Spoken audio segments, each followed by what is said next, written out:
Hello. हाँ हाँ साईं जी नमस्कार। मैं अलग अलग रिलीजन में गया हूँ। मैं मुसलमानों के रिलीजन में भी गया, उसके हाँ अंदर है वो मैं साधना करता था, ला इलाहा इल्लल्लाह वो करता था। फिर ओम नजर आ, ओम की आवाज आती मुझे, मैं हाँ सोचता ये मैं क्या कंफ्यूज हो रहा हूँ। फिर मैंने पढ़ा कि कोई भी जप करो वो ओम में कन्वर्ट हो जाता है। हाँ, कुछ भी तो करो ऐसे ना। ऐसे मैं समझ में आया था, मैंने कहा मेरी कॉन्सेप्ट क्लियर हो जाएंगे। फिर मैं एक क्रिश्चियन में गया, क्रिश्चियन हमारे वो मेरे गुरु थे उसके अंदर, हाँ वो मुझे हाँ गाइड करते हैं। अभी वाइस चांसलर है इलाहाबाद के अंदर, इलाहाबाद एग्रीकल्चर यूनिवर्सिटी के, ये सब हाँ है दूसरे के अंदर। हाँ तो हाँ वो कहते हैं कि खुदा आपको ढूंढ रहा है तो हाँ मेरे पास, मैंने तो दिखाता हूँ। मैं वो चमत्कार देखे खूब दुनिया भर के। तो हाँ फिर हाँ मैंने कहा ये तो फिर थोड़ा सा ये रहा कि ये तो शायद एक बात तो परमेश्वर की करते हैं, दूसरी तरफ वो कहते हैं कि ये उस किस वहाँ पर रेंज में आता है, ये साकार में आएगा, उसके अंदर ही आप जाएगा परमात्मा का कुछ उसके अंदर।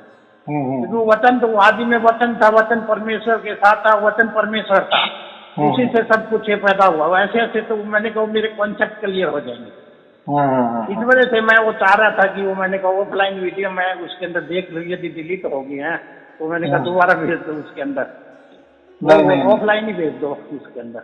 देखो ये चाह रहा था मेरी। अभी जो है ना, आपको जिस दिन से भेजे ना, तो हाँ उसी हाँ और जो नया यूट्यूब वाला है ना, उसमें से मेरे ख्याल से 5-10 दिन के दिए हैं, बाकी नहीं दिए हैं। और बाकी वाले जो पिछले वाले ना, इन्हें ऐसा समझो कि पूरे साल से भी ज्यादा दिन वाले मैंने दिए हैं उसमें। हाँ, इन्हें एक पूरा साल के आगे, 365 डेज के आगे है। और आगे वो है। ऑफलाइन हाँ वाला कोई नहीं है, एक भी नहीं है उसमें। तो मैं हाँ चाह रहा था ऑफलाइन वाला ही मिल जाए खाली मेरे हाँ, अभी कौन से बोले? ऑफलाइन के वीडियो। तो अभी ऑफलाइन वीडियो था जिसके अंदर तो बेसिक नॉलेज था, तो ये वो ब्रह्म का परब्रह्म का ऐसा वो उसके अंदर। नहीं, वो लिखित वाले। वो नहीं, वो ये इसके अंदर वो सिंपल वैसे कि ये जैसे कि परब्रह्म का क्या है मंत्र है इसका क्या, क्योंकि मैं इसके अंदर जो मंत्रों के अंदर है मैं काफी गहराई में गया था। हाँ अक्षरोपनिषद है, मैंने पढ़ा है इसके अंदर हाँ उसके अंदर कौन सी शक्ति है उसके अंदर, एक चीज के अंदर ईश्वर है। तो नहीं नहीं। मुझे तो समझ में आया ई शक्ति है, उन्होंने उस हिसाब से मैं उसको ट्रांसलेट कर रहा, ई इज एनर्जी। हाँ हाँ तो उसके अंदर उसमें कई जगह इसमें लिखा था रिंग से सब कुछ पैदा हुआ है, REENG। और उसके अंदर एच साइलेंट हरिंग बोलते थे इसको, एच साइलेंट था इसलिए रिंग। तो हाँ फिर मुझे तो एक मैं जाता था ब्रह्म ऋषि कुमार स्वामी के पास, तो वो हाँ कहते थे कि ये रिंग से पैदा हुआ सब कुछ, ओम से ही पहले था। हाँ तो फिर मैं इसलिए वो कह रही उसमें तो मैंने कहा मुझे पूरी रोल उसमें समझ में भी आ जाए। हाँ हाँ हाँ। वैसे आप वाली मेरे वीडियो सुनने के बाद एक बार स्ट्राइक की वो जो एनर्जी थी इसके अंदर, हाँ जो ये आप जो इसकी जो आप ये धुन है, धुन वाली एक बार एनर्जी आपका वीडियो सुनते वक्त स्ट्राइक की। क्योंकि हाँ, मेरे को जो ओपन है, मतलब खुली आंख है उसके अंदर, खुले कान, मुझे लगातार एक नाद चल रहा है कंटिन्यूअस। वही वही वही 20 साल से चल बराबर। रहा है, हाँ वही, देखो ये 20 साल कैसा से है। चल रहा है लगातार। बस बस। मुझे मुझे समाधि में ले जाते थे ये, थोड़ा इसके अंदर मेरे एक वो थे सोहम स्वामी थे, वो मुझे ले जाते थे। वो फिर मुझे दिखाते, देखो तुम्हारा रिजर्वेशन बंद पड़ा है और देखो तुम अभी भी महामजे में हो। मुझे ले जाते 3-3 घंटे कराते थे उसके अंदर। फिर एक गुरु ने मुझे उसके अंदर है वो, जब मैं परमहंस दीक्षा करता हूँ किया, तो मैं 3 घंटे समाधि में पड़ा रहा, मुझे पता ही नहीं लगा कहाँ हूँ मैं। तो ऐसे कई चीज थे, मैंने कहा मैं पूर्ण रूप से मुझे समझ में आ जाएगा उससे, इस वजह से मैंने आपको कहा। एकदम बराबर है। मेरे वीडियो में ये सब कुछ, ये जो भी जितने प्रकार के ट्रिक बताए है ना, ये आपने बहुत सारे ट्रिक है, ये तो आपने बहुत थोड़ा बताया। ऐसे बहुत सारे लोगों ने अलग अलग ट्रिक बनाए हैं। ऐसा समझो कि किसी को कुछ मालूम नहीं है, किसी को कुछ समझता नहीं है, और जो भी समझता है वो बराबर उसका एक्सप्लेन नहीं करते, और हमको और खाई में ढकेल देते। जैसे 5 होता है ना, 5, तो कोई कैसा कहता है कि 3 और 2 5 बराबर, तो कोई बोलता है नहीं नहीं 2 और 3 5 होते हैं, आप गलत बोल रहे हैं, आप उल्टा कर रहे हो। तो कोई बोलता है नहीं 1 और 4 5 होते हैं बराबर।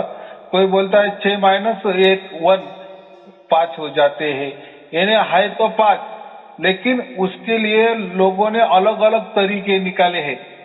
लेकिन 5 क्या है ये कोई नहीं बता रहा है, सिर्फ 5 कैसे होता है ये बता दिए है। सभी देखो पूरे विश्व में जितने भी धर्म हो, पंथ हो, गुरु गद्दियां हो, बड़ी बड़ी संस्थाएं, सब यही काम कर रहे कि 5 कैसे होता है।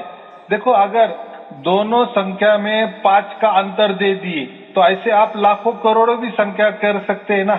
बस जिसमें 5 का गैप हो तो 5 जवाब आ जाएगा ना, बराबर क्या? कितनी सीधी बात है। लेकिन ये क्या करना है, 5 तो सभी बता रहे हैं, लेकिन 5 क्या है, या 5 को किसी ने पूछा क्या भाई तू कैसा पैदा हुआ है? क्योंकि 5 यही परमात्मा हम, ये उदाहरण के लिए मैंने कहा, अगर 5 हमको ने परमात्मा को समझ लिए तो 5 स्वयमेव में वो स्वयं है, और वो जो धुन है ना वो स्वयं से आती है, यानी वो आपे आप हमारे अंदर आती है। ये तो चाहिए ना, हमारे से जो भी जितना भी होता है ना, देखो हम तो जड़ प्रकृति में रहते हैं ना, काल के अंदर रहते हैं, काल माने समय के अंदर रहते हैं, हमें कोई लिमिट है, बराबर। और हम लिमिट होके अनलिमिट वाले की उपासना या अनलिमिट वाला चाह रहे हैं, ये बराबर नहीं ना। यानी हम सीमित है और असीम को चाह रहे हैं, बराबर। हाँ जी। और हम असत्य में है। असत्य माने क्या, जो भी हमारे आंखों से दिख रहा है, कानों से हम जो भी कुछ सुन रहे हैं, ये बदलने वाला है और बदलता रहता है, क्षणोक्षण बदलता रहता है। और जो बदलने वाला होता है उसकी निर्मिति होती है और उसका कोई कालावधि के बाद वो नष्ट हो जाते हैं। कोई 1 सेकंड में नष्ट होता है, कोई 5 घंटे में नष्ट होता है, कई 100 बार में 100 बरस में नष्ट होता है, कोई लाखों बरस में नष्ट होता है, लेकिन नष्ट होता ही है, बराबर। फिर नष्ट में से जो भी चीज अगर हमने उसको ये किया या उसमें से खोजने की कोशिश की तो उसका नतीजा नष्ट ही आएगा ना। लेकिन परमात्मा ऐसा नहीं ना, परमात्मा तो इन्फिनिटी है ना, बराबर। इन्फिनिटी को कितना भी किया रहता है उसका आंसर इन्फिनिटी आएगा ना। हम उसको जीरो भी कह सकते हैं, लेकिन जीरो का लोगों ने अलग मतलब निकाला है, तो इसको इन्फिनिटी जो है ना वो ही अच्छा शब्द है, बराबर। परमात्मा को इन्फिनिटी ही समझो, यानी उसमें कुछ भी डालो या कुछ भी निकालो वो वैसा की वैसा रहता है। तो ये बात है, ये कोई बताता नहीं। ये सब मंत्र देते, तंत्र देते, कोई विधि विधान बताते हैं, ध्यान को बैठाते हैं। तो ये जो शरीर में जो मन है, हमारा आत्मा भी है, ये इससे जो भी कुछ होता है ना वो परमात्मा तक नहीं पहुंचाता या पहुंचा दे सकता, उतनी ताकत ही नहीं ना, क्योंकि खुद वो अटक गया है ना, प्रकृति में अटका हुआ है। और वो भी प्रकृति जैसा ही जन्म हुआ है ना, हमारा जन्म भी प्रकृति जैसा ही हुआ है ना। हम चाहे आत्मा है, देखो आत्मा का तो कोई जन्म नहीं होता, लेकिन ट्रांसफर तो होती है ना आत्मा, एक देह से दूसरा देह, बराबर। और जो भी देह मिल जाता है वापिस उसको उसका तो मरण निश्चित है, बराबर। लेकिन आत्मा का तो मरण नहीं होता, आत्मा तो ट्रांसफर होती, लेकिन परमात्मा का वैसा नहीं ना, क्योंकि आत्मा अलग है, परमात्मा अलग है। यही दो, ये देखो, इसके लिए अगर हमने सभी धर्म खंगाले ना, या हमारा हिंदू धर्म भी खंगाले, जैन धर्म है, जैन दर्शन शास्त्र है या बौद्ध शास्त्र है, इसमें अगर कहे ना तो परमात्मा के बारे में क्या क्या बातें नहीं है, क्या क्या बातें नहीं, इतनी कठिन कठिन बातें हैं कि हमको ऐसा समझो कि चक्कर आ जाएगी। तो कोई कहता है कि बस आत्मा ही अंदर बाहर है, तो कोई बोलता है परमात्मा ही अंदर बाहर है, तो कोई बोलता है परमात्मा नहीं है, सब आत्मा ही है, तो कोई बोलता है आत्मा नहीं सब परमात्मा ही है, कोई बोलता है कि आत्मा भी नहीं परमात्मा भी नहीं बस जीव ही है, तो कोई बोलता है कि नहीं जीव आत्मा परमात्मा ये कोई नहीं, सब ज्ञान ही ज्ञान है, ज्ञान ही अनंत है। तो कोई बोलता है साधना ही अनंत है, कोई बोलता है स्वाध्याय ही अनंत है। तो इतने कठिन फिर वैश्विक ज्ञान ले लो, सांख्यिक ज्ञान ले लो, यानी वेदों में भी इतने प्रकार के दिए हैं, उपनिषद में अलग बताया है, जो ब्राह्मण विधि होती है वो धाराएं अलग होती है, कर्मकांड धारा भी अलग होती है। वेदों में भी बहुत सारे शक्ल है, यानी ज्ञान, कर्म और भक्ति, बस ये तीनों भी परमात्मा को खींच रहे हैं। यानी ज्ञान वाला कहता है कि बस ज्ञान ही सर्वश्रेष्ठ है। ज्ञान में क्यों? तो ज्ञान वाला क्या कहता है? अहम ब्रह्मास्मि, बस मैं ही ब्रह्म हूँ, मेरा ही ये ब्रह्म का सब प्रतीक है, ब्रह्म ही सब कुछ दिख रहा है, ब्रह्म ही मेरे अंदर है, ब्रह्म ही मेरे बाहर है, बराबर। तब ब्रह्म ही ब्रह्म है। उसको हम क्या कहते हैं? सोहम कहते। सोहम का उल्टा करे तो क्या होता है? हमसा। हमसा माने क्या? मैं परमात्मा हूँ, बराबर, मैं ही परमेश्वर हूँ। बात दोनों अलग है। वेद कहते हैं कि, या उपनिषद कहते हैं कि अहम ब्रह्मास्मि, और दूसरे बाकी जो पुराने वो कहते हैं कि सोहम। लेकिन दोनों में कोई अंतर नहीं, दोनों में बात एक ही है। और जब भी ज्ञान आता है तो ज्ञान क्या कहता है? ज्ञान में एक ही होता है, बस अहम ब्रह्मास्मि, बस मैं ही ब्रह्म हूँ। मैं जितने भी जो भी देख रहा हूँ ये मेरे ही प्रतीक है, बराबर। और जितने भी प्रतीक है उसमें मैं ही हूँ, बराबर। और वो जितने भी बाहर वाले प्रतीक वो मेरे अंदर है, यानी मैं हूँ, बस उसके अलावा। इसे आ गया अहंकार, बराबर। हाँ, यानी अहम ब्रह्मास्मि ले लो या सोहम ले लो, या उसका उल्टा हम सो कर लो, अर्थ एक ही है उस सब के। और ज्ञान में अहंकार पैदा हो जाता है। क्यों अहंकार पैदा होता है? कि अगर मैं ही स्वयं हूँ, सब में हूँ, तो ये अहंकार वाली बात आ गई ना। और दूसरी बात आ गई कर्म। कर्म में क्या होता है? बस निष्काम कर्म करते चलो, ये कर्म करते चलो, अच्छे कर्म करते चलो, ये कर, ऐसे करो कर्म। कर्म के फिर 1000 प्रकार है, तो कर्म से ही परमात्मा प्राप्त होता है, ऐसा भी कहा है, बराबर। तो कर्म कांड उसमें आता है ना, पूजा ज्ञान विधि जो है वो पूरा की पूरा कर्म कांड वाला विषय आ जाता है। और कर्म कांड में ना मैं रहता ना तू रहता है, बस करते चलो, निष्काम कर्म करते चलो। अभी जितने भी फिलोसोफर हो गए पूरे विश्व में, उन्होंने वही नतीजा निकाला है ना, बस हमारे हाथ में कर्म करना है, और वो भी कर्म ऐसा करना है कि क्वालिटी नॉट क्वांटिटी। क्वालिटी में जितने भी कर्म करेंगे तो उसका जो भी नतीजा है वो अच्छा ही होता है। बस यही गीता ने कहा है, ऐसा सबका मत है। कर्म ने अधिकार से जो है ना श्लोक, यानी कर्म करने का हमारा अधिकार है। और पूरे विश्व में यही गीता का वचन ले लिया है कि कर्म करो, लेकिन कर्म कैसे करो? क्वालिटी में करो, बराबर। कर्म में ही इतने रममान हो जाओ कि वो फिर ऑटोमेटिक वो कर्म ऐसा अच्छा हो जाता है, बस फिर हमारा अच्छा कर्म हो गया ना तो मोक्ष है ही। देखो, एक बार ज्ञान वाला क्या कहता है? अहम ब्रह्मास्मि, या सोहम, या हमसा, बात तीनों एक ही है। वो ज्ञान वाला विषय होगा, उसमें अहंकार आ गया, वो तो बाकी को कुछ मानता है नहीं, सब में मैं है, मैं ही सब में हूँ, ये आ गया। और ये कर्म वाला क्या कहता है कि बस अच्छा कर्म करो। अच्छा माने क्या?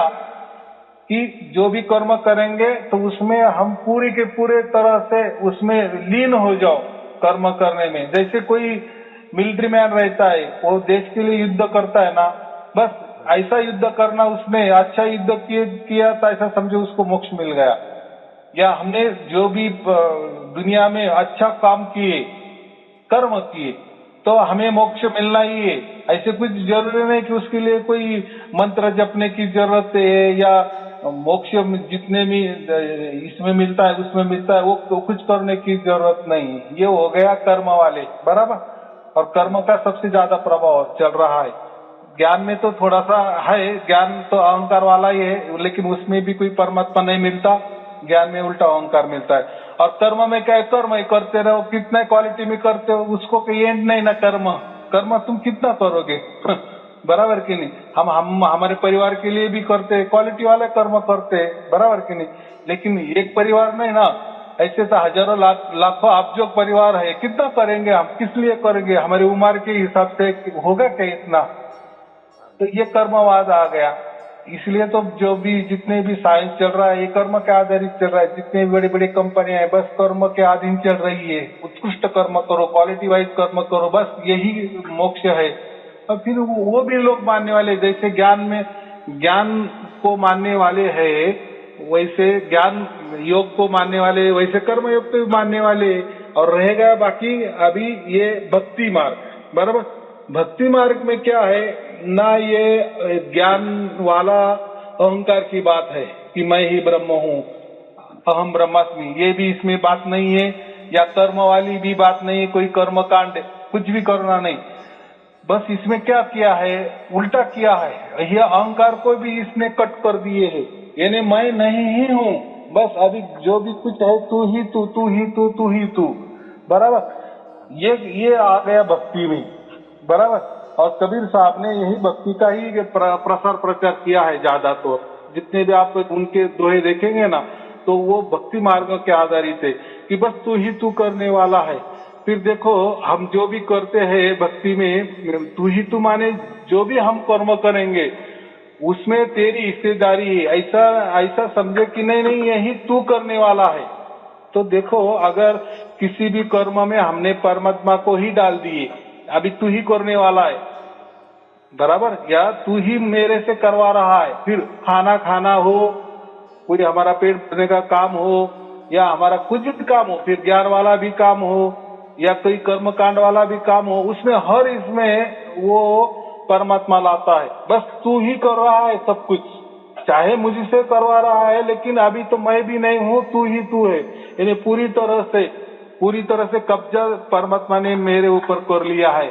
ये हो गया भक्ति योग, बराबर। इसलिए तू ही तू, तू ही तू, और इसमें ही परमात्मा मिलता है, बराबर।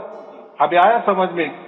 ज्ञान योग में अहंकार आ जाता है, इसलिए उसमें परमात्मा नहीं मिलता। ज्ञान तो क्या अहंकार वाली बात है ना, और क्या है वो, उसमें मुर्गी पहले का अंडा पहला, बताओ। तर्क जो बोलते हैं वो ज्ञान में, और ज्ञान में वही खुशी होती है, एक दोनों में से कोई तो भी एक शरणागति कर लेता है, यानी हार जाता है। जीतने वाला बोलता है देखो मैंने इसको कैसा हराया। ये क्या गर्व की बात हो गई ना, कोई जीता भी तो भी गर्व, हारा तो भी वो बोल रहा है कि यार मैंने इतना ज्ञान लिया तो हार गया, तो वो भी दुखी होता है ना। यानी उसमें अहंकार है, अहंकार को ठेस पहुंचती है ना, तो ज्ञान में कोई राम नहीं है, या इसे कबीर साहब ने कहा है। और रही कर्म कांड की बात, तो कर्म कांड तो कबीर साहब ने पूरा ये कर दिया। कर्म कांड वो बात अच्छी है, दुनिया की प्रगति करनी है तो कर्म कांड ही अच्छा है। कर्म कांड को कौन सा दुनिया में कौन सा स्वीकारा, तब पूरी जगत में कर्म कांड कैसा स्वीकारा, क्वालिटी में कर्म करो, बराबर। और ये जो कर्म कांड, जो वेद वाला कर्म कांड वो अलग, जैसे यज्ञ वो होम हवन नाम जपना तीर्थ यात्रा करना, ये भी कर्म कांड है। लेकिन पूरी दुनिया में गीता में जो कर्म का अधिकार रखा है वो क्वालिटी वर्क में रखा है। फिर अगर हमने कुछ भी नहीं किया ना, कोई परमात्मा का को मत करो, कोई देव धर्म मत करो, कोई गुरु की बात मत मानो, कोई धर्म ग्रंथ मत पढ़ो, कुछ भी करो नहीं, बराबर। सिर्फ कर्म करो, क्वालिटी में करो बस, और उसमें ही मर जाओ आपको मोक्ष मिल जाएगा। ये कर्म सिद्धांत है, और आजकल के यही लोग ज्यादातर मानते हैं, यानी पूरी दुनिया उस पर आधारित है, उस पर ही चल रही है। इसलिए तो पूरी दुनिया में आज देखो, आज मंगल पे गई तो आज शनि में जाने की तैयारी कर रहे हैं, तो ये कैसे क्वालिटी वर्क, बराबर। और इसमें लोग बोलते हैं कि नहीं, काम ही काम, अच्छा क्वालिटी में काम करना और इसमें मर जाना, हमको मोक्ष निश्चित, बराबर। और ये जो कबीर साहब ने जो कहा भक्ति मार्ग, बस अभी हमको मिटा ही डालो, फिर अहंकार तो आएगा नहीं, बराबर। मैं ही नहीं, अहंकार कौन पैदा करता है, मैं पैदा करता हूँ ना खुद। जहां मैं आ जाता है वहां अहंकार आ जाता है, तो मैंने ये किया, मैंने वो किया, मैंने ऐसा नहीं करना था, मैंने वैसा नहीं करना था, मैंने ये ऐसा कर दिए तो देखो ये हो गया, मैं वो बकरी हो जाता है, और फिर उसमें कुछ नहीं। लेकिन भक्ति मार्ग में मैं का पूरा डिलीट कर देते हैं, और तू ही तू, करते तो सब हम, करना तो हमको ही सब कुछ है, लोगों को ही करना है, लेकिन उसमें परमात्मा की क्या बोलते हैं सहभाग, परमात्मा का हर काम में सहभाग दर्शाना, यानी परमात्मा आगे हम पीछे, बराबर।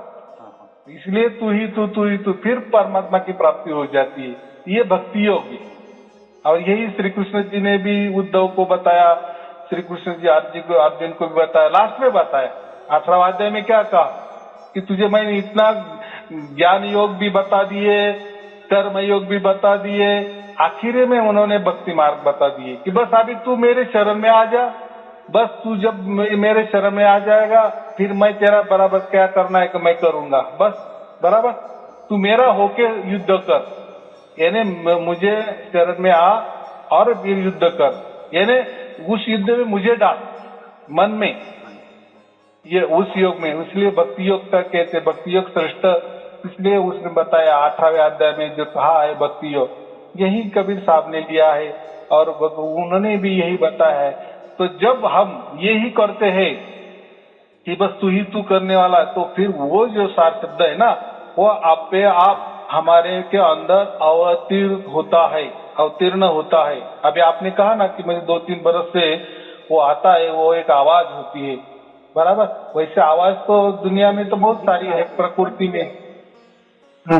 20 साल से हाँ, लेकिन बराबर ना, लेकिन देखो ना उसके बारे में मालूम नहीं था ना। हाँ, मालूम नहीं था। हाँ, क्यों नहीं? वैसे पढ़ के एक बार पढ़ के वो करता मेडिटेशन, अचानक एक दिन जुड़ गया वो हमसे, वैसे ही एक्सपेरिमेंट कर रहा था तो जुड़ गया, उसके बाद में समझ आई तो कुछ अलग है। हाँ, नहीं, मेरी पत्नी कह के ड्यूटी जाना है, मैं बाहर आने का दिल नहीं कर रहा था। हाँ, कैसे होता था मेरे नहीं, पर देखो आपने बराबर किए, तो यही कहा था ना कबीर साहब ने कि ये राज मैं दिशा दिशा में खोल दूंगा, बराबर। हाँ। देखो परमात्मा तो क्या, देखो आपको सार शब्द की प्राप्ति हुई, इसका मतलब आपने कोई खोज निकाला, आप भी ऐसा तो नहीं ना क्या इसके पहले वो आवाज नहीं था क्या? वो था पहली एक बार वो स्ट्राइक की थी मुझे, क्योंकि मुझे कंफ्यूजन था कि मैं समझ नहीं पा रहा था कि ये वो वही कि ये जो मेरे वाली जो चल रही है लगातार, और ये उसके अंदर गुरु जी बता रहे हैं तो उनमें से कौन सी है, तो मुझे स्ट्राइक की इसके अंदर, ये बताने के लिए मैं समझा खुदा बता रहा है कि इसके अंदर ये चीज है, समझ में आया। फिर एक दिन और थोड़ी सी सुनाई थी, उसके बाद नहीं दे रही। हाँ, हो सकता है कि प्रारब्ध का कुछ करना। नहीं, बराबर है। देखो जब स्वरूप मालूम हो जाता है ना, एक बार हम क्या कहते हैं, अगर हमको एटीएम का पिन कोड मालूम है ना, फिर बराबर पैसे निकलने हैं, लेकिन हमको तो इतना ही मालूम है कि उसके 4 अंक है, लेकिन अगर वो भूल गए ना, कितने भी आप लाखों बार अलग अलग 4 डालते रहो वो नहीं आएगा, जब तक उसका सीक्वेंस नहीं होता ना पूरा, तब तक वो पैसे आएंगे ही नहीं ना। तो ऐसी एक बात है।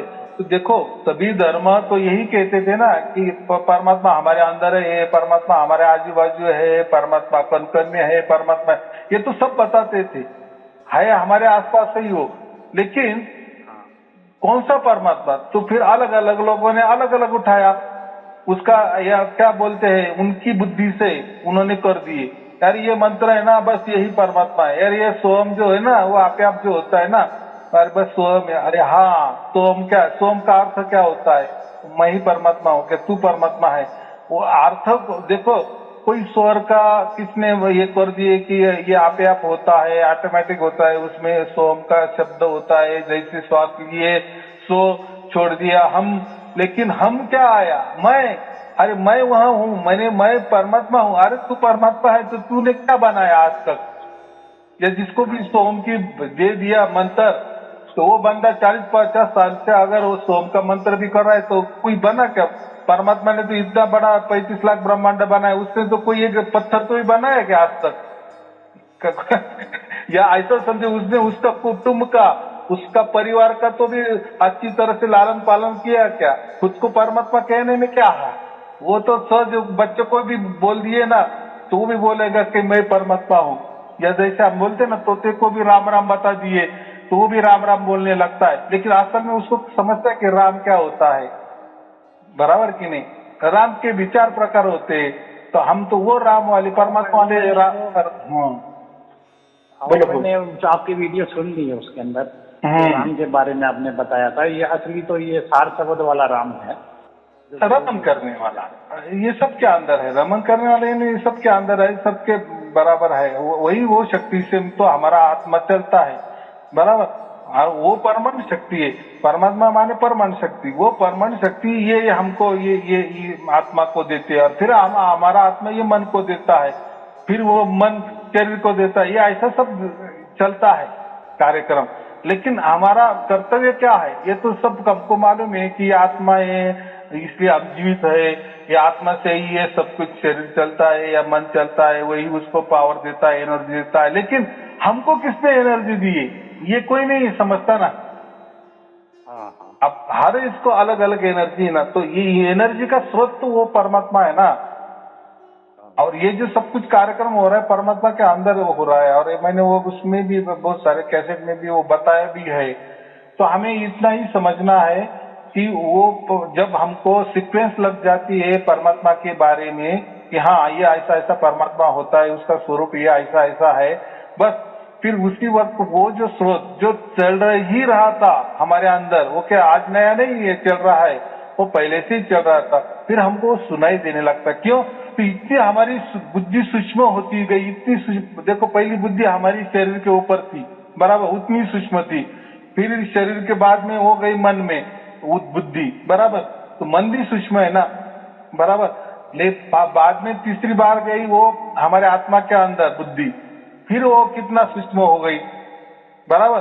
और ये चौथी बार जो परमात्मा के अंदर गई तो फिर बुद्धि ऐसा समझो वहां बुद्धि का काम ही नहीं, बस बुद्धि आत्मा तक सीमित है, उसके बाद में वो बुद्धि का नहीं चलता। ये बुद्धि माने प्रकृति समझो, तो ये आत्मा तक तो जा रही है ना, ये तो बहुत सूक्ष्म है। जो आत्मा से सूक्ष्म से कोई भी नहीं है, बराबर। शरीर से सूक्ष्म हम कहते मन है, मन से सूक्ष्म आत्मा है, और आत्मा से ही और सूक्ष्म क्या है परमात्मा। जब परमात्मा के स्वरूप हमें मालूम हो जाता है तो फिर ये आत्मा है, तो ये बराबर वो धुन सुनने लगता है कि फिर वो उतना सूक्ष्म हो जाता है, ऐसा समझो, पहचान उसकी हो जाती है। नहीं तो इसके पहले तो उसको कुछ मालूम ही नहीं था परमात्मा के बारे में, उसको तो बस मन ही मालूम है, शरीर मालूम है, कर्मेंद्रिय ज्ञान इंद्रिय यही सब उसका खेला था। और ये तो क्या जड़ है, ये तो यही क्या है, नजदीकी है, भाई बंद है, हमारे आजू बाजू में रहने वाले हैं, बराबर। और उससे तो सब कुछ संसार चल रहा है, सब कार्यों में तो उनके दखल अंदाजी है। लेकिन परमात्मा के बारे में मालूम ही नहीं था, इसलिए उसका जो स्वर जो चालू है, वो जो अविरत जो अमृत की धारा है, जो अमृत की वर्षा है, वो अविरत चल रही थी, उसके तरफ हमारी पकड़ नहीं गई थी, बराबर। तो ये जब हम वो विचार करने लगते हैं ना, जब हमको पूरा परमात्मा का स्वरूप समझने लगता है ना, तो फिर वही धारा हमें बराबर पकड़ने लगती है, यानी हमारा आत्मा पकड़ लेता है वो बराबर।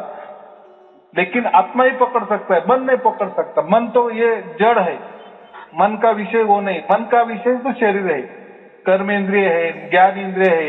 मन तो जड़ ही वस्तु खोजेगा ना। तो वैसे ही मन जो भी कोई ध्वनि सुनता है ना, वो जड़ वाली ध्वनि सुन सकता है, और मन को सुनने के लिए कान की जरूरत पड़ती है। कान भी एक शरीर का ही विषय है ना। लेकिन आत्मा को कोई कान की जरूरत नहीं होती, बराबर। तो जब वो परमात्मा की ध्वनि सुनने लगता है हमारा आत्मा, तो फिर देखो उसमें कान का कोई विषय नहीं होता, बराबर। जब आपको ध्वनि आ जाती है जागृति में, तो उस टाइम आप कान बंद करो, बराबर, वैसी वैसी वो चलती है। खुले कान तो भी चलती है, तो यानी कान का विषय ही नहीं ना, इतना सहज ज्ञान है वो। हाँ, तो ये बात होती है। लेकिन ऐसा समझो कि वो जो परमात्मा की जो ध्वनि है वो तो वहां चल रही है, हम क्या कहते, वो तो परमात्मा के यहाँ चल रही है, बराबर। तो वो हमको सुनाई देती है। जैसे अभी आपने मुझे फोन लगाया, मैंने उठाया, बराबर।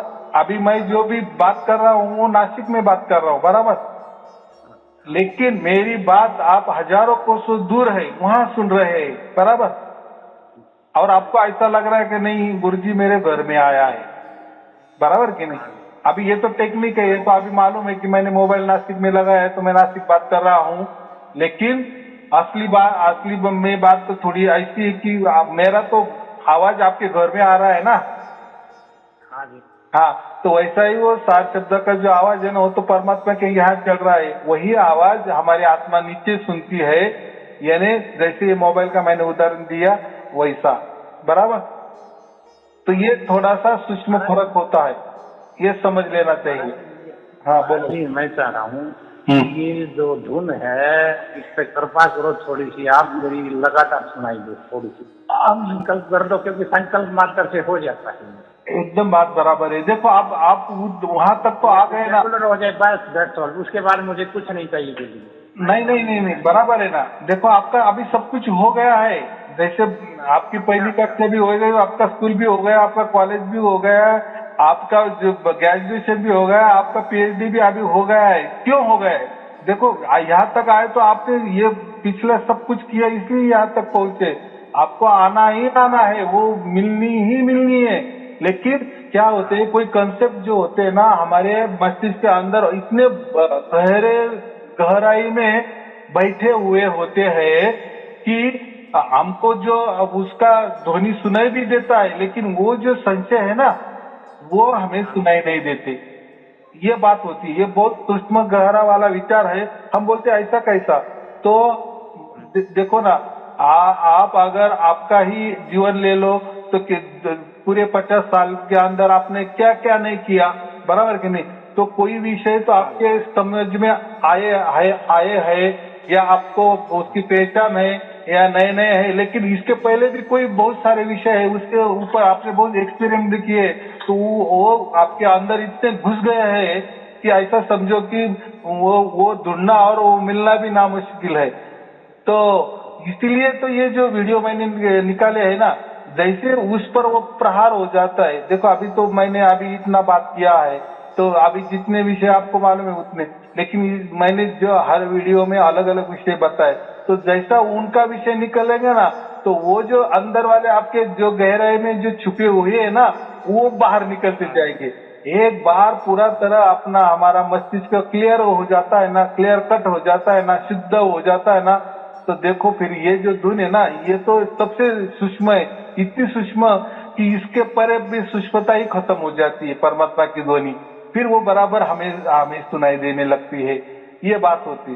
तो इसके लिए पहले जो, इसलिए आपने अभी जो जितने वीडियो लिए ना, वो पहले पूरे सुन लो, फिर आप ही बोलेंगे अरे मैंने तो थोड़े सुने तो मुझे तो आने लगी, लेकिन आने लगी तो बाद में जो बाकी बच्चे कुछ वो भी सुन लेना, यानी और कोई गहराई में हमारे अंदर कोई बातें छुपी हुई ना, वो भी निकलती जाएगी और हम और शुद्ध पवित्र बनते जाएंगे। फिर एक बार पूरा गया ना, फिर ये एक ही बार की घटना होती है। एक बार उसने पकड़ लिए ना, गार्ड बांध लिए ना, बस आप पास घोषित हो गए ना, आपको सर्टिफिकेट मिल गया ना, बस एक वो सर्टिफिकेट सब कुछ हो जाता है हमेशा के लिए। बाकी सर्टिफिकेट तो भी ये प्रकृति में चलते हैं, लेकिन ये परमात्मा का जो सर्टिफिकेट है ना, वो हमेशा अनंत काल के लिए है, बराबर। अभी आप दूसरों का जैसे सुनेंगे, जितने भी मेरे वीडियो लोग आपके जैसे अलग अलग लोग बहुत सारी बातें करते हैं, तो उनका भी ज्ञान आपको आ जाएगा। और मैंने उसके ऊपर जो भी कोई सवाल जवाब किए वो भी आपको समझ में आएगा, आपको पूरा क्लीन हो जाएगा। आप ये कभी मन में मत लाओ कि मुझे मिलेगा कि नहीं। लाखों लोगों को मिल गया तो आप भी मनुष्य हो ना, मिलेगा ना, 100% मिलेगा। लेकिन आपकी जो कंसेप्ट है जब तक वो क्लियर नहीं होती ना, तब तक हम भी देखो ना, परीक्षार्थी जो होता है अगर वो अच्छी तरह से उसने समझ लिया तो फिर पेपर भी बराबर वैसा देता है। इसीलिए हम क्या कहते हैं, वो कंसेप्ट हमारी क्लियर होना ही चाहिए। तो ये जो थोड़ा कंसेप्ट होता है, हो सकता है कि अभी आपको बहुत सारा मुझे बोलना है, लेकिन अभी आपको याद नहीं आ रहा, इसलिए आप नहीं मुझे से बोल रहे, बराबर। और आप नहीं बोल रहे इसलिए मैं उसके ऊपर उत्तर जवाब भी नहीं दे रहा हूँ। लेकिन आपके जैसे ही सवाल बहुत सारे लोगों ने किए हैं, बराबर, इतने वीडियो में, फिर मैंने उसके ऊपर जवाब दे दिए, तो बराबर आपके सब कंसेप्ट क्लियर हो जाएंगे। ठीक है, शुभ आशीर्वाद। गुरुजी 50 के लगभग मैंने वीडियो देखे हैं, 50 के लगभग। नहीं 50 नहीं, पूरे धीरे धीरे सुनो, लगा वहाँ की। देखो धीरे धीरे सुनो, ज्यादा टेंशन नहीं लेने का। देखो परमात्मा कहीं भागने जा रहा, मैं भी नहीं कहीं भाग जा रहा हूँ और आप भी नहीं जा रहे, बराबर। धीरे धीरे समझ के चलना, ज्यादा भी नहीं, एक बार एक और डबल टिबल भी नहीं दे सुनना, बस एक ही बात सुनते जाना, धीरे धीरे सब समझ में आ जाएगा, बराबर। तो अभी आप पहले एक काम करो, आपको जितने मैंने वीडियो दिए पहले आप डिटेल में चेक करो कि सब बराबर आए हैं। अगर नहीं आए तो मुझे फोन करो, मैं चाहे तो वो भेज दूंगा। हाँ ठीक है, समझो अगर फिर मैं ठीक है तो मैं और जैसे ऑफलाइन हो तो देख लेना। हाँ ठीक है ठीक। तो ऑफलाइन देखो मैं भी क्या करता हूँ, क्लियर कट रहता हूँ। देखो ये परमात्मा का काम है, यहाँ कोई गड़बड़ नहीं होनी चाहिए। तो मैं ठीक है, जैसे वो बाकी मेरे वीडियो बन जाएंगे, मैं ये नए वाले भी भेज दूंगा बस, जो उसमें नहीं है। हाँ बस कभी भी गुरु जी वो हाँ मैं सब जगह घूम आऊँ, सब रिलीजन के अंदर वो सब सिद्ध मिले हैं सारे। हाँ लेकिन वो जो आप दे रहे हो वो कोई नहीं, किसी के पास नहीं। नहीं ना, देखो ना नहीं होगा ना, किसी के पास नहीं होगा ही नहीं ना।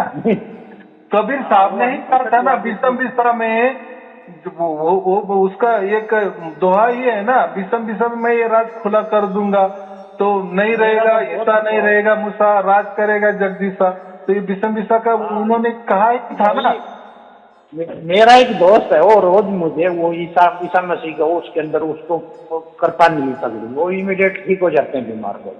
हाँ। वो उसके अंदर मैंने कहा तुम कहाँ घूम रहे हो उसके अंदर, तो इसलिए हाँ। मैं आपसे एक बार ये पूछना चाह रहा था ईसा का स्टेटस कहाँ पे? नहीं नहीं ऐसा नहीं है। देखो है या मेरा जो उस श्लोक में जो बताया ना ईसा मूसा, तो ईसा मूसा क्या है? ईसा तो हम तो समझ सकते हैं, लेकिन मूसा ईसा मूसा ये ऐसे पैगंबर थे, बहुत सारे पैगंबर पहले के जमाने में। ये ऐसा समझो कि 5000 वर्ष के पहले भी जो पैगंबर होते थे, पैगंबर माने क्या कि परमात्मा कोई उनको संदेशा देता था और वो संदेशा लोगों में वो बांटते थे, तो एक मिडल था। तो लेकिन इस टाइम में कबीर साहब ने क्या बोला, विषम विषम में नहीं रहेगा ईसा, ना रहेगा मूसा। उसका मतलब क्या है? उन्होंने कोई धर्म की बात नहीं की, उन्होंने डायरेक्ट क्या कहा कि ये बीच में जो लोग रहते हैं ना, जो खुद को समझते हैं कि ये मुझे परमात्मा ने ये संदेशा दिया है, तो ये नहीं रहेंगे, डायरेक्ट मैं रहूंगा। अभी ये सार्थक जो लफा होता है ना, वो आपको होता है, यानी परमात्मा आपको खुद करवाता है, उसमें मेरा कोई पार्टिसिपेट नहीं होता। मैं तो सिर्फ भेद बताता हूँ, भेद यानी आपकी कंसेप्ट क्लियर कर देता हूँ जो आपको मालूम नहीं था, या उस कंसेप्ट के लिए बहुत सारे लोग अलग अलग बोलते थे कि कोई बोलता ये नहीं यही मेरी कंसेप्ट सच्ची है, तो कोई बोलता है नहीं यही मेरी सच्ची है। जो मैंने 5 का उदाहरण दिया ना, कोई बोलता है 3 और 2 5, तो कोई बोलता है 2 और 3 5, तो ये ऐसा 5 बताते हैं, लेकिन 5 का कहना कोई मानता ही नहीं है। अरे वो खुद स्वयंभू है, वो कुछ भी कर सकता है, उन्हें तो ये पूरा ये बनाया है, बराबर कि नहीं? तो हम तक वो क्यों नहीं पहुंचेगा? वो पहुंचेगा हमारे यहाँ। गुरु जी आपके थ्रू आपका एंटेना खुदा से जुड़ा हुआ है, वहाँ से डायरेक्ट एनर्जी मुझे ट्रांसफर हो रही है, क्योंकि वॉइस के थ्रू एनर्जी ट्रांसफर होती है। बराबर ना, ऐसा ऐसा ही समझ लेना तो अच्छी बात बोल रहे हो। हाँ बोल रहे हो तो मेरी अब इसके अंदर जो इसके अंदर अश्रु धारा अपने आप बहनी स्टार्ट हो जाती है। हाँ पता लग जाता है मुझे।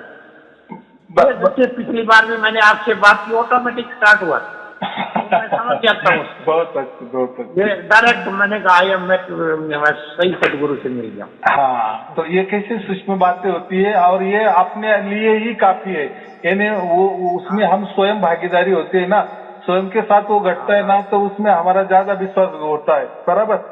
क्योंकि दूसरों का विश्वास से हमें क्या लेना है? अगर वो बोलता है कि मैं स्वर्ग जाता हूँ, मैं नरक जाता हूँ, अरे भाई तू जाता है, चलो तू जाता है, हमको लेके जा सकता है क्या? नहीं, तो फिर बातें क्या? तू तो कुछ भी करेगा, कल तो कुछ भी कहेगा तू, मैं कल मंगल ग्रह पे जाके आया, क्या है अभी? हम क्या बोल सकते हैं?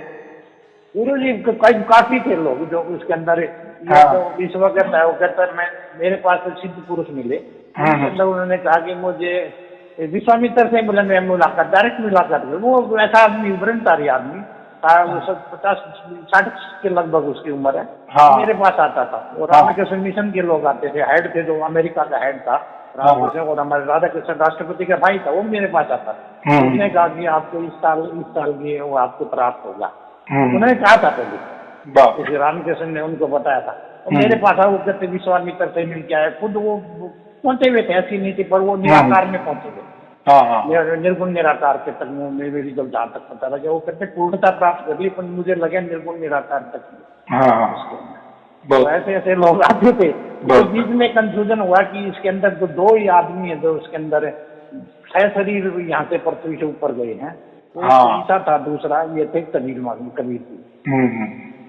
तो मैंने वही पहले से तो भाई इसलिए मुझे कंफ्यूजन हुआ। हाँ। ईसा तो उसी श्रेणी में नहीं आता, इसलिए मैं हाँ। नहीं, अभी आप देखते रहो, पूरे देखने के बाद फिर अगर कुछ आपका संशय तो 100% कोई नहीं रहेगा, लेकिन कुछ भी रह जाए कभी मुझे फोन करना। हाँ, कभी फोन करना, हो जाएगा। लेकिन थोड़ा धीरे धीरे, एकदम नहीं, बराबर हो जाए। और देखो, मैं कोई आपको गुरु का शिष्य नहीं बना रहा हूँ, मैं आपको डायरेक्ट संत ही बना रहा हूँ सबके लिए। क्योंकि संत, क्यों संत, तो उसका सबके साथ जुड़ा हो जाता है ना, डायरेक्ट जुड़ा हो जाता है ना, बिचौरा कोई नहीं ना। बाकी लोग तो शिष्य बनते हैं यानी वो गुरु के पास जाते हैं, बराबर। उनका को परमात्मा से वास्ता नहीं, उनका वास्ता गुरु से होता है। फिर गुरु जैसा देगा फिर उनको मिलता है। लेकिन यहाँ मेरे यहाँ ऐसा नहीं ना, यहाँ डायरेक्ट मैं आपको वहां जुड़ा देता हूँ, और आप वो भी आप जुड़ते हो नहीं हो उसकी अनुभूति आपको मिलने वाली है, उसके साक्षीदार आप हो, आप गवाही आप हो। ये तो सबसे बड़ी बात है ना। नहीं तो मैंने यहाँ कुछ भी कह दिए तो आप हाँ बोलेंगे, उसमें कुछ मजा नहीं है। आपके साथ घटेगा ना, वो घट रहा है, घटेगा, जो 100% घटेगा। फिर आपको फिर उस पर विश्वास आएगा। जो अपने पर बीतते है ना, वो विश्वास ही, अनुभव ही सच्चा रहता है। बाकी का अनुभव या बाकी का विश्वास क्या करना है हमको। मेरे साथ अगर नहीं घट रहा है तो फिर वो क्या काम का, बराबर। तो मैं वही बोल रहा हूँ 100% अपना। तो इसलिए हम संत बन रहे, या मैं संत ही बना रहा हूँ सबको, क्योंकि आपका डायरेक्ट मुझे भी बनाई दिया, समझ लिया मैंने। हाँ मैंने कबूल कर लिया, मुझे बना दिया, बस खत्म। हाँ बना दिया बस, कबूल फरमा। चलो ठीक है, शुभ आशीर्वाद। सत्य है, सत्य है, सत्य है, सत्य है।